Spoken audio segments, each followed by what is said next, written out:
22살 한창 빛나야 할 나이죠. 그런데 이 젊은 여성의 눈물 속에는 도대체 어떤 비밀이 숨겨져 있는 걸까요? 오늘 우리는 한 가족의 보이지 않는 슬픔, 그리고 그 안에서 벌어진 정말 가슴 아픈 희생에 대한 이야기를 한번 시작해 보려고 합니다. 자, 오늘 이야기의 주인공, 바로 22살 신영 씨입니다. 상담이 시작되기도 전에, 정말 말 한마디 꺼내기도 전에 그녀는 눈물부터 터트려요. 그런데 그 슬픔의 이유를 선뜻 설명하지 못하는 거죠. 도대체 무엇이 그녀를 이토록 힘들게 하고 있는 걸까요? 상담사는 조심스럽게 물어봅니다. 아니, 왜 아직 한마디도 하지 않았는데 울고 있는 걸까요? 이 질문은요, 그냥 단순히 눈물의 이유를 묻는 게 아니에요. 그녀가 지금까지 혼자서 짊어져 온 그 삶의 무게를 암시하는 아주 중요한 질문이죠. 상담사의 눈에 비친 신영 씨의 얼굴은 22살의 생기라고는 찾아볼 수가 없었어요. 오히려 깊은 절망감이 어려 있었죠. 마치 화사한 분홍빛 얼굴 위에 짙은 먹구름이 확 들이운 것처럼 그녀의 젊음은 보이지 않는 무게에 완전히 짓눌려 있었던 겁니다. 그녀의 눈물을 이해하기 위한 열쇠는 바로 가족 안에 있습니다.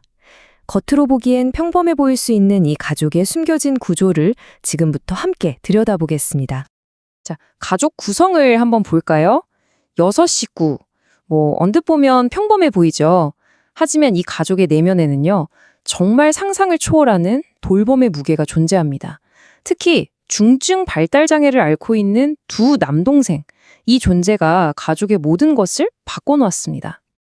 그러니까 두 남동생은요, 혼자서는 아무것도 할 수가 없는 상태예요. 밥 먹는 거, 씻는 거, 화장실 가는 것까지 정말 눈을 뜨는 순간부터 잠드는 순간까지 누군가의 손길이 절실히 필요한 거죠. 이게 바로 이 가족의 매일매일의 일상이었습니다. 원래대로라면 어머니에게 필요한 지원은 남편 아니면 사회복지 서비스 이런 것들이었어야 맞겠죠. 하지만 현실은 어땠을까요? 그 모든 빈자리를 바로 큰딸 신영 씨가 전부 다 채우고 있었던 겁니다. 그녀는 그냥 딸이 아니었어요. 사실상 또 한 명의 부모였던 셈입니다. 어머니가 직접 이렇게 고백을 합니다. 딸은 제 남편 같아요. 병원에 가야 하는 것처럼 급한 일이 생기면 남편이 아니라 딸에게 먼저 연락하는 게 너무나 당연해졌다는 거죠. 이게 딸에 대한 깊은 의존과 신뢰를 보여주기도 하지만 동시에 딸의 어깨에 얼마나 엄청난 책임감이 지워졌는지를 암시하는 말이기도 합니다. 아니, 그러면 이런 비정상적인 구조는 대체 어떻게 이렇게 단단하게 굳어진 걸까요? 신영 씨가 자신의 젊음을 어떻게 희생해야만 했는지, 그녀가 포기해야 했던 그 선택들을 한번 따라가 보겠습니다. 이 타임라인을 보시면요, 신영 씨의 삶이 어떻게 평범한 궤도에서 벗어났는지가 정말 명확하게 보입니다.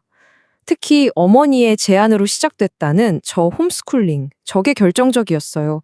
그녀를 학교라는 사회로부터 완전히 단절시키고 집이라는 공간과 돌봄이라는 역할에 완전히 묶어두는 계기가 되어버린 거죠. 상담사는 이 상황을 아주 냉철하게 분석합니다. 어머니는 이를 통해서 이 힘겨운 현실에서 벗어나려고 했고, 그 과정에서 딸의 삶이 일종의 재물이, 희생양이 되었다는 겁니다. 이건 어머니의 자유를 위해서 딸의 인생이 말 그대로 소비되어 버린 정말 가슴 아픈 역설이죠. 이 가족의 비극은요, 단순히 개인의 문제라고만 볼 수가 없습니다. 심리학에서는 이런 상황을 구조적 덫이라고 부르거든요. 그러니까 가족이라는 구조 자체가 개인을 꼼짝 못하게 옥죄는 감옥이 되어버리는 거예요. 이 구조적 덫의 가장 무서운 점이 바로 이겁니다. 가족 안에서 정해진 역할을 벗어나는 것 자체가 마치 가족을 배신하는 끔찍한 범죄처럼 느껴지게 만든다는 거죠. 신영 씨에게 자신의 삶을 꿈꾸는 건 곧 가족에게 죄를 짓는 일이 되어버린 겁니다. 자, 그런데 성격 검사 결과가 아주 흥미로운 사실을 보여줍니다. 신영 씨의 인내력과 참을성 점수가 글쎄, 어머니보다도 훨씬 더 높게 나타난 거예요. 이건 그녀가 얼마나 오랫동안 자기 감정을 억누르면서 이 모든 상황을 견뎌왔는지를 보여주는 객관적인 지표라고 할 수 있겠죠. 결과는 정말 충격적이었습니다. 22살 신영 씨의 심리 프로필이요.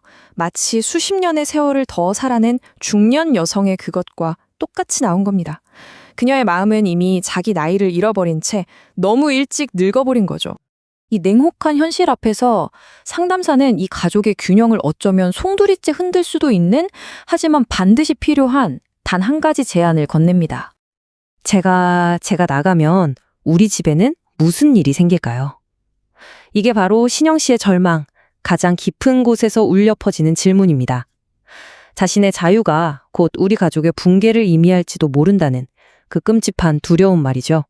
상담사는 신용 씨가 스스로에게 참아 내리지 못했던 그 허락을 아주 명확하고 단호한 언어로 대신 내려줍니다. 이건 명령이 아니에요. 그동안 꽁꽁 묶여있던 족쇄를 끊어주는 일종의 해방선언이었던 거죠. 여기서 해결책은 가족을 벌이하는 게 절대 아닙니다. 오히려 더 건강한 방식으로 가족을 돕기 위해서 먼저 자기 자신을 구하라는 거죠. 물리적으로 독립하고 경제적으로 자립해서 죄책감이 아니라 진짜 사랑으로 가족을 지원하는 새로운 관계를 맺으라는 겁니다. 어머니의 이 가슴 아픈 말 속에 모든 갈등이 다 담겨 있습니다. 딸이 자유롭게 살았으면 좋겠어요. 이건 정말 진심 어린 사랑일 거예요. 그런데 애가 가고 나면 나는 어떻게? 이건 홀로 남겨질 것에 대한 절박한 두려움이죠. 이 두 마음이 지금 어머니 안에서 격렬하게 충돌하고 있는 겁니다. 이제 모든 건 어머니의 용기에 달려 있습니다. 딸을 붙잡고 싶은 그 마음을 이겨내고 그녀가 마침내 자신의 삶을 향해서 날아오를 수 있도록 놓아주는 것.